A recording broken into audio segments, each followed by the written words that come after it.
प्रभाग क्रमांक 10चा कायापालट करणे, विकास पुरुष उद्योजक महिलांसाठी रोजगारांची संधी उपलब्ध करून देणारे माजी नगरसेवक शशिकांत जाधव हे ऑटो रिक्षा ही निशाणी घेऊन अपक्ष निवडणुकीच्या रिंगणात उतरले आहेत. गेल्या 15 वर्षात प्रभागाचा सर्वांगीण विकास शशिकांत जाधव यांनी केला आहे.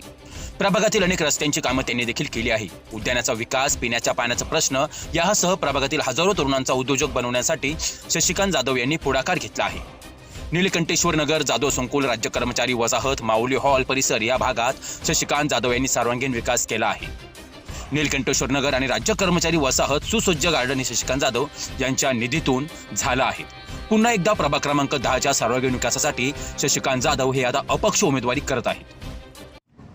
आता गेल्या 4 दिवसापासून आम्ही कंटिन्युअसली भागवाईज प्रत्येक एरियामध्ये जातोय आणि पत्रक ऑलरेडी सगळीकडे माझं चिन्ह मिळाल्यानंतर ते सगळीकडे पूर्ण प्रभागात पोहोचवण्याचं काम आधी आम्ही केलं. चिन्हाच्या मागे मग आता माझे जे काही 20 वर्षापासूनची ह्या प्रत्येक एरियामधील लोकांशी संबंध आहे, त्या सगळ्या लोकांबरोबर जाऊन त्यांना भेटून गाठून आणि प्रत्येक जणाच्या तोंडात एकच आहे, भाऊ तुम्ही एकटे इथं 15-20 वर्षापासून ह्या प्रभागाला ओळखतात आणि यात एक पण नगरसेवक तुमच्या पुढे उभा नाही की जो 2दा निवडून आलेला आहे. त्यामुळे ह्या प्रभागातील अनेक गोष्टींचं नॉलेज आहे फक्त तुमच्याकडे. मग ती पाण्याची पाईपलाईन असेल, ड्रेनेज असतील किंवा कुठल्या पद्धतीने काय काय काम करायचं.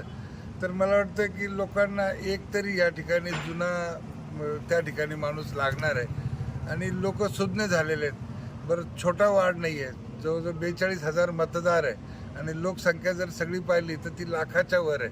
आणि मला वाटतं ह्या 1 लाखाच्या वर लोकांना नाशिक महानगरपालिकेकडनं ज्या सुविधा हव्या आहेत किंवा ज्या इथल्या लोकांना ज्या काय आमच्याकडनं गरज आहेत, मला वाटतं सगळ्यात इझिली आणि ॲक्सेसेबल माणूस म्हणून मी प्रत्येकाच्या तोंडात आहे. आणि 20 वर्ष जे आजचे तरुण पिढी आहे त्यांचे सगळ्यांचे वडील आजोबा हे माझे बऱ्यापैकी चांगले दोस्त आहे.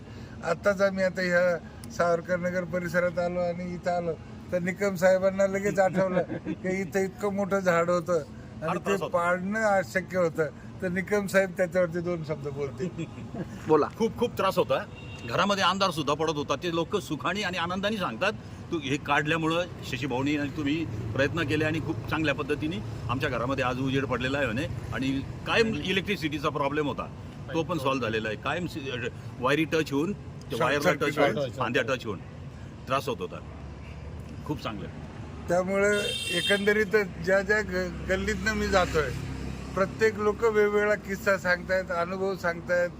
कोणी सांगतं की माझ्या मुलीला ॲडमिशन मिळत नव्हती, एक बाई तर म्हणे की असा प्रॉब्लेम झाला आणि भोसला मिलिटरी स्कूलमध्ये ॲडमिशन पाहिजे आणि तुम्ही आता विसरून गेले, पण माझ्या मुलीला त्यावेळेला तुम्ही आम्हाला स्वतःला गाडीत घेऊन आणि ती ॲडमिशन करून दिली.